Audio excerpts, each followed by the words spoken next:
Hello friends, welcome back to my YouTube channel. मेरा नाम है नवीन और आप देख रहे हैं अग्रवाल चार्टर्स हब। दोस्तों, जो आज का हमारा वीडियो होने वाला है वो होने वाला है old tax regime versus new tax regime के ऊपर। हम देखेंगे इसमें कि ओल्ड टैक्स रिजीम बेटर है या फिर न्यू टैक्स रिजीम बेटर है। गवर्नमेंट ने यहाँ पर 2020 का जो बिल पास किया था उसमें पास किया था कि न्यू टैक्स रिजीम हम आपको देते हैं ऑप्शनल के तौर पे। आप न्यू टैक्स रिजीम में कन्वर्ट कर भी सकते हैं और आप नहीं भी कर सकते। ये गवर्नमेंट ने इंडिविजुअल्स के ऊपर छोड़ा था कि आप क्या करना चाहते हैं। तो हम इसमें वीडियो में देखेंगे कि क्या आपके लिए न्यू टैक्स रिजीम बेनिफिशियल होने वाला है या फिर नहीं होने वाला है। तो यहाँ पर ये वीडियो उसी के ऊपर है, तो देखते हैं। कंपैरिजन वीडियो होने वाली है ये old tax regime versus new tax regime के ऊपर। सबसे पहले हम ओल्ड टैक्स रिजीम को देखेंगे कि ओल्ड टैक्स रिजीम में क्या था, उसके बाद ही तो हम देख पाएंगे कि न्यू टैक्स रिजीम हमारे लिए बेनिफिशियल है या फिर नहीं है। सबसे पहले हम देखते हैं कि ओल्ड टैक्स रिजीम में जो 2.5 लाख तक अगर आपकी इनकम थी तो उस पर आपको कोई भी टैक्स नहीं देना होता था। आपका टैक्स जो था वो एग्जम्प्ट था। लेकिन अगर आपकी इनकम 2.5 लाख से 5 लाख तक इंक्रीज हो जाती थी तो आपको 5% टैक्स रेट यहाँ पर देना होता था। हालांकि इसमें रिबेट आपको मिलता था 12,500 का मैक्सिमम। तो 5 लाख तक अगर आपकी इनकम थी तो वो एग्जम्प्ट ही के बराबर यहाँ पर मानी जाती थी। हालांकि एग्जम्प्ट नहीं थी लेकिन एग्जम्प्ट के बराबर ही मानी जाती थी। कुछ लोग यहाँ पर एग्जम्प्ट बोल देते हैं लेकिन एग्जम्प्ट नहीं है। हालांकि एग्जम्प्ट के बराबर है, आपको 0 टैक्स देना होता है अगर आपकी इनकम 5 लाख तक है। लेकिन अगर आपकी इनकम 5 लाख से 10 लाख तक इंक्रीज हो जाती है तो आपको 20% का यहाँ पर 5 लाख से 10 लाख की इनकम पे देना होता है और 5% यहाँ पर 2.5 लाख से 5 लाख की इनकम पर भी देना होगा।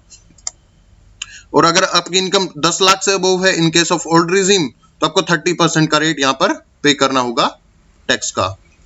अब हम बात कर लेते हैं न्यू टैक्स रिजीम में क्या होता है। न्यू टैक्स रिजीम में होता है अगर आपकी इनकम 0.5 लाख से 2.5 लाख तक है तो एग्जम्प्ट यहाँ पर आपके लिए कोई भी टैक्स यहाँ पर नहीं पे करना होगा आपको। अगर आपकी इनकम 2.5 लाख से 5 लाख तक है तो आपको पे करना होगा 5%। यहाँ पर भी रिबेट का प्रोविजन सेम रखा गया है, 12,500 का आपको रिबेट यहाँ पर मिलेगा। 5 लाख से 7.5 लाख तक अगर आपकी इनकम है तो आपको 10% देना होगा। 7.5 लाख से 10 लाख तक है तो 15% देना होगा। 10 लाख से 12.5 लाख तक है तो 20% का टैक्स रेट यहाँ पर आपको पे करना होगा। अगर 12.5 लाख से 15 लाख तक है तो 25% का पे करना होगा।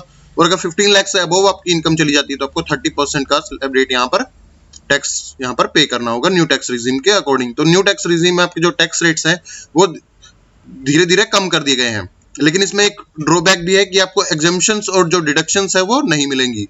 ये जो रेट्स हैं एग्जम्पशन और डिडक्शन यहाँ पर अगर पहले होता था कि कुछ लोग ले लेते थे, डिडक्शंस बहुत ज्यादा हो जाती थी कुछ लोगों की, तो वो डिडक्शंस आपको न्यू टैक्स रिजीम में कन्वर्ट करने के बाद नहीं मिलेंगी। तभी हम कह रहे हैं कि न्यू टैक्स रिजीम हो सकता है आपके लिए बेनिफिशियल हो और हो सकता है ना भी हो। तो इसी चीज को ध्यान में रखते हुए हम ये कह रहे हैं कि न्यू टैक्स रिजीम को लेने से पहले आपको ध्यान से सोचना होगा। इस वीडियो में आप एंड तक बने रहिए ताकि आपको ये बिल्कुल समझ में आ जाए। अगर आप कोई भी पॉइंट स्किप करेंगे तो हो सकता है आपका पॉइंट मिस हो जाए। अगर आपने अभी तक चैनल को सब्सक्राइब नहीं किया तो सब्सक्राइब करें, चैनल को लाइक करें वीडियो को। अब हम देखते हैं कि डिफरेंस क्या होने वाला है। डिफरेंस देखते हैं दोनों के अंदर। डिफरेंस समझ में आएगा तभी आपको समझ में आएगा कि कौन सा आपके लिए बेनिफिशियल है। अगर आपकी इनकम होती है 2.5 लाख तक तो आपके लिए कोई भी आप टैक्स रिजीम चूज कर सकते हैं, कोई भी यहाँ पर फर्क नहीं पड़ेगा। अगर आपकी इनकम 5 लाख तक है तब भी आपको कोई फर्क नहीं पड़ेगा, आप कोई भी टैक्स रिजीम ले सकते हैं। न्यू में भी जा सकते हैं और ओल्ड में भी जा सकते हैं। लेकिन अगर आपकी इनकम 7.5 लाख तक है तो आपके लिए डिफरेंस यहाँ पर ये होगा कि न्यू के अकॉर्डिंग आपको 10% स्लैब रेट देना है और ओल्ड के अकॉर्डिंग 20%। तो आपको यहाँ पर 25,000 का डिफरेंस होने वाला है अगर आप कोई भी डिडक्शन और एग्जेम्पशन यहाँ पर नहीं लेते। हमने डिडक्शन और एग्जेम्पशन यहाँ पर हटा दी है। एजुकेशन सेस और सरचार्ज को भी यहाँ पर हमने एक्सक्लूड कर दिया है थोड़े टाइम के लिए। अगर आपकी इनकम 8 लाख है तो आपको 45,000 का टैक्स यहाँ पर पे करना होगा in case of new tax regime, जो कि पहले होता था 72,500 का। तो यहाँ पर आपको डिफरेंस जो होगा 27,500 का यहाँ पर डिफरेंस बेनिफिट हो जाएगा। अगर आपकी इनकम 15 लाख है तो यहाँ पर 25% का आपको टैक्स रेट पे करना होगा, जो कि बनेगा 1,87,500। दूसरी तरफ 30% यहाँ पर पे करना होता था पहले, जो कि बनता था 2,62,500। और यहाँ पर मैक्सिमम डिफरेंस 75,000 का यहीं पर आता है, क्योंकि इसके बाद तो टैक्स का जो रेट होता है वो सेम होता है दोनों में ही 30%। तो वहां पर कोई भी डिफरेंस आपको नहीं मिलेगा अगर आप सरचार्ज और एजुकेशन सेस को हटा दें। तो मैक्सिमम बेनिफिट यहीं पर आपको देखने को मिलेगा, जो कि होगा 75,000 का। उसके बाद 75,000 का ही डिफरेंस यहाँ पर चलता जाएगा जो बेनिफिट होगा आपको न्यू टैक्स रिजीम में। लेकिन अगर आपकी मान लीजिए आप डिडक्शंस लेते हैं तो आपको ये बेनिफिट हो सकता है हो और हो सकता है ना हो। मान लीजिए आपकी इनकम 15 लाख है, ग्रोस टोटल इनकम की बात कर रहे हैं। डिडक्शंस के बाद आपकी इनकम हो गई 10 लाख, तो यहाँ पर हो सकता है आपको 25% का टैक्स ना देकर 20% ही देना पड़ता। ये भी तो डिफरेंस हो सकता है ना। मान लीजिए आप डिडक्शंस लेते हैं 5 लाख की या फिर हो सकता है कुछ कुछ लोग तो बहुत ज्यादा डिडक्शंस लेते थे ना, उनके लिए हो सकता है कि न्यू टैक्स रिजीम यहाँ पर बेनिफिशियल ना हो, तो वो चीज भी हम यहाँ पर देखेंगे। अब हम आगे बात करते हैं pros of new tax regime. Pros of new tax regime में हम देखेंगे कि क्या बेनिफिट आपको मिलने वाला है अगर आप न्यू टैक्स रिजीम में जाते हैं। तो सबसे पहला बेनिफिट जो होता है वो होता है न्यू जो टैक्स रेट्स हैं वो रिड्यूस कर दी गई हैं गवर्नमेंट द्वारा, जैसे कि हमने अभी पढ़ा था कि जो टैक्स रेट्स हैं वो रिड्यूस हो गई हैं, और कंप्लाइंसेस भी, जो डिडक्शंस के कंप्लाइंसेस थे वो आपको पढ़ने की जरूरत नहीं है, कंप्लाइंसेस भी आपके रिड्यूस हो गए हैं कि कहाँ पर इन्वेस्ट करेंगे तो क्या छूट मिलेगी, ये सब आपका हटा दिया गया है अब न्यू टैक्स रिजीम में जाने से। अब हम बात कर लेते हैं जो इन्वेस्टर्स था वो लॉक इन पीरियड में, लॉक इन फंड्स में फंस जाता था कि इस फंड में इन्वेस्ट करना है 5 साल के लिए गए आप, 3 साल, जो 10 साल, कई कई फंड्स में ऐसा था, तो वो फंड्स यहाँ पर अब हट गए हैं एक तरह से आपके लिए। अब आप वहां पर इन्वेस्ट करेंगे जहां पर आपका मन करेगा, ऐसा नहीं है कि आपको स्पेसिफाइड इन्वेस्टमेंट ही करनी होगी तभी आपको डिडक्शन मिलेगा, वो सब हट गया है। इससे क्या हुआ, लिक्विडिटी जो है वो इंक्रीज हो गई है। हो सकता है इन्वेस्टर का पहले मन करता था कि मैं लिक्विड फंड्स में इन्वेस्ट करूं, लेकिन नहीं कर पाता था क्योंकि उसको डिडक्शंस भी चाहिए थी, लेकिन अब उसके हाथ में लिक्विडिटी आ गई है तो वो लिक्विड फंड्स में भी इन्वेस्ट कर पाएगा, उसके हाथ में लिक्विडिटी इंक्रीज हो गई है न्यू टैक्स रिजीम में आने से।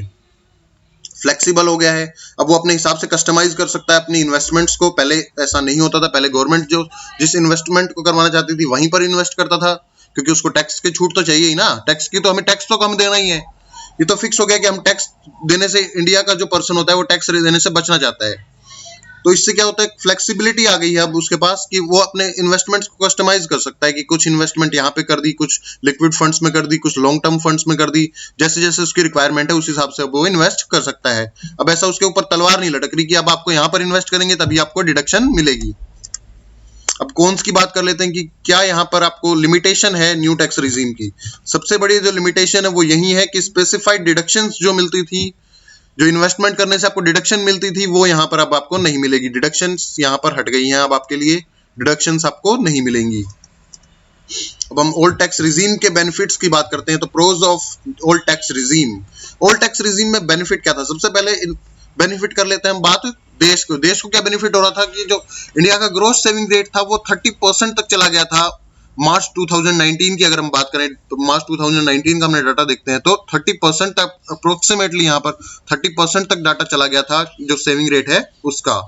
लेकिन जैसे जैसे अब न्यू टैक्स रिजीम में अगर आप कन्वर्ट करेंगे तो ये डाटा फिर से नीचे जाता दिखाई देगा, क्योंकि सेव क्यों करेंगे, सेव करते थे इन्वेस्टमेंट करने के लिए, अब इन्वेस्टमेंट का रेट भी डाउन जाता जाएगा और सेविंग का रेट भी डाउन जाता जाएगा, क्योंकि अब इन्वेस्टमेंट करना आपके लिए कंपलसरी नहीं रहा अगर आप न्यू टैक्स रिजीम में कन्वर्ट करते हैं तो।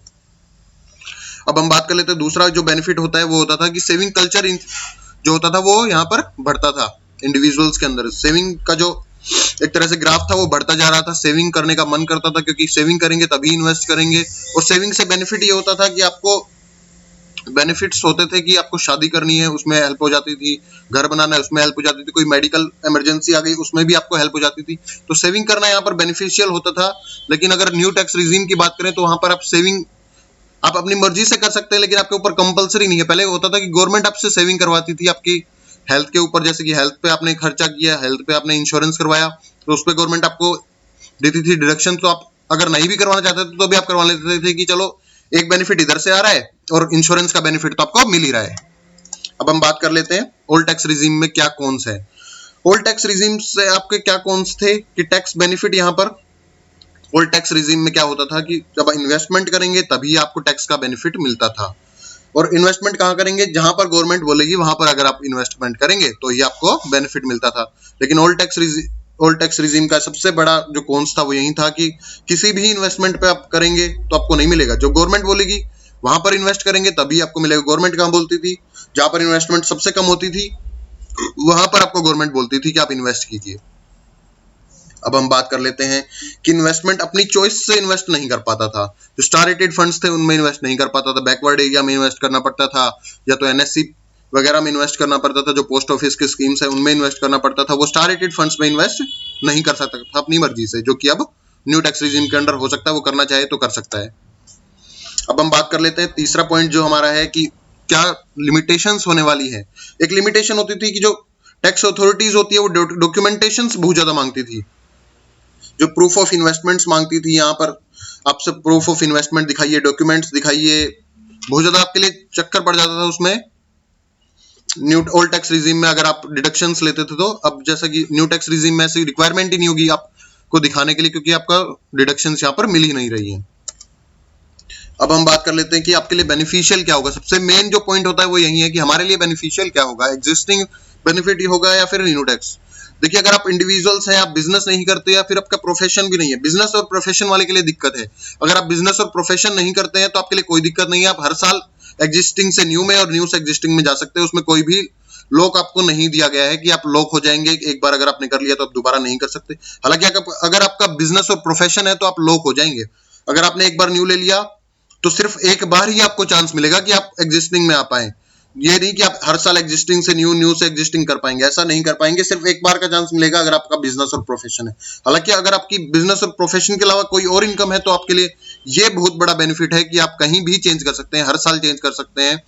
हालांकि हो सकता है आने वाले सालों में गवर्नमेंट इसके लिए भी कुछ लेकर आए, लेकिन अभी के लिए जो है वो ये है कि एग्जिस्टिंग से न्यू के अंदर अगर आप इंडिविजुअल हैं और आपकी इनकम बिजनेस और प्रोफेशन को छोड़कर कोई अदर इनकम है तो आप वहां पर चेंज कर सकते हैं हर साल। लेकिन बिजनेस प्रोफेशन वालों के लिए फिर दिक्कत आ गई कि हम क्या करें। तो बिजनेस प्रोफेशन वालों के लिए मैं कहना चाहूंगा, अगर आप इन्वेस्टमेंट उन्हीं फंड्स में करते हैं जहां पर गवर्नमेंट बोलती है और आपकी डिडक्शंस ज्यादा है, अब कैलकुलेट कीजिए ना कि अगर आपकी डिडक्शंस ज्यादा होती हैं तो आप एग्जिस्टिंग में रहिए, और आपकी डिडक्शंस अगर कम होती हैं और टैक्स आपका कम बनता है न्यू टैक्स में, तो आप न्यू टैक्स में रहिए। ये आपको खुद ही चेक करना होगा कि न्यू टैक्स में रहें या फिर एग्जिस्टिंग टैक्स में रहें। हर किसी का ये अलग हो सकता है, कुछ लोग कहेंगे कि एग्जिस्टिंग बेटर है, कुछ लोग कहेंगे न्यू टैक्स बेटर है। हालांकि न्यू टैक्स में कुछ यहाँ पर लिमिटेशंस गवर्नमेंट ने दी है कि कुछ यहाँ पर डिडक्शंस अलाउ करनी चाहिए थी गवर्नमेंट को, क्योंकि टैक्स रेट आपने इतना ज्यादा कम नहीं किया कि आप सारी की सारी डिडक्शंस हटा दें। जो मेजर डिडक्शंस है गवर्नमेंट ने सारी की सारी हटा दी है, आपको कोई भी डिडक्शन यहाँ पर मेजर यहाँ पर नहीं दी गई। So thank you very much guys. अगर आपने चैनल को अभी तक सब्सक्राइब नहीं किया है तो सब्सक्राइब करें चैनल को। अगर आपको वीडियो पसंद आया तो लाइक करें, शेयर करें अपने फ्रेंड्स के साथ, ताकि ज्यादा से ज्यादा इसका बेनिफिट्स वो लोग भी उठा पाएं। और आप हमें सजेशंस भी दे सकते हैं कि हम आगे वाली वीडियो किस टॉपिक पे बनाएं या फिर हमें क्या क्या इंप्रूवमेंट करना चाहिए, क्योंकि हमने अभी नया चैनल स्टार्ट किया है तो हमें इतना एक्सपीरियंस यहाँ पर नहीं है। अगर आप हमें सजेशंस देंगे तो हम यहाँ पर उसके अकॉर्डिंग चेंजेस कर पाएंगे। Thank you guys.